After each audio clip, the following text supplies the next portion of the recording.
The pandemic reinforced for me some things I already knew, and that is self-serving things aren't necessary. If I'm doing something that only benefits me, it's not essential. Dr. Wayne W. Dyer said, if you want to find your true purpose in life, your purpose will only be found in service to others and in being connected to something far greater than your body, mind, and ego. And that's what I feel God has me here today to tell you, each and every one of you, that you're necessary. The reason you're necessary is because with the certification that you have worked for, the certification that you have earned, the certification that you are leaving here with today, it's equipping you to go out into the world and serve. Not just serve anybody though, but to serve us. Us being black people. I don't have to tell y'all how many public servants came out of HBCUs. I don't have to tell you what HBCUs mean to the black community. From law to politics, arts to athletics, civil rights to science, HBCU graduates and their contributions are absolutely necessary to the prosperity of the black community. Always have been, always will be. But I have to tell you all something. The same way I'm letting you all know how necessary you are as humans, I want to tell you why it's necessary moving forward that all of you pour back into the black community. You have to be unapologetically about your people, because when I look around this stadium, I see the change that the black community has been waiting on. Gandhi said, be the change you want to see in the world. Well, guess what? Y'all them steppers, bro. Big steppers, okay?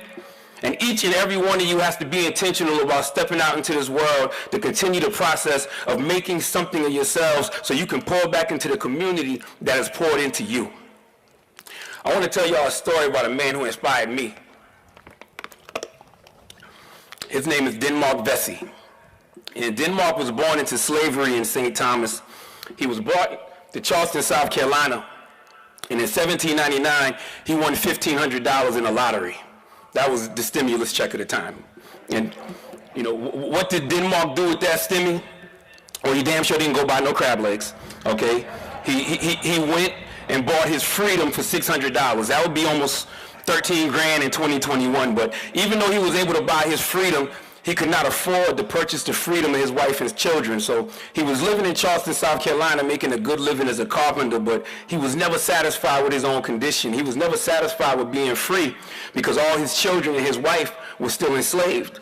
So he always wished to see what could be done for them. Not just them, though. Other black people who are in bondage, other black people who are enslaved. See, it would have been easy for Denmark to turn his back on his people. He was a free man. He was wealthy. He enjoyed all the comforts that a free black man in that time could enjoy, but Denmark knew what some black people who achieve success in this white supremacist system know, and what too many black people who achieve success in this white supremacist system forget, and that's none of us are free until we all are free. But Denmark did something that a lot of black people don't do when we get in certain positions, and that's devise a plan to liberate those of us in our communities who haven't had the opportunities or who may not have the resources to liberate themselves. Denmark knew that he was living well, but other black people in that time, right in Charleston, South Carolina, were not. See, he wasn't concerned with anything self-serving. He knew his purpose came in service to others, and he organized and led what potentially would have been one of the biggest slave revolts in American history. You see, what Denmark planned to do was kill the slaveholders in Charleston, liberate the slaves, and sail to the Black Republic of Haiti for refuge. Why am I telling y'all this story? Because Denmark Vesey was a black person, just like all of you, who was necessary. And even though he had achieved more than other black people at that time, even though he was in a better position than other black people during that time, he couldn't enjoy any of it because he knew that there were other black people still in bondage who hadn't received the opportunity to liberate themselves that he did. So he decided to take matters in his own hands and go back and free those who didn't have the opportunity to free themselves. That's why I say everybody here is necessary, because y'all have to have the spirit of Denmark Vesey in you. And when you go out into the world with your degree and you get into these spaces, you have to take what you have learned and will learn back to the communities you come from and free those still in bondage. Now, know that in doing this, it's going to be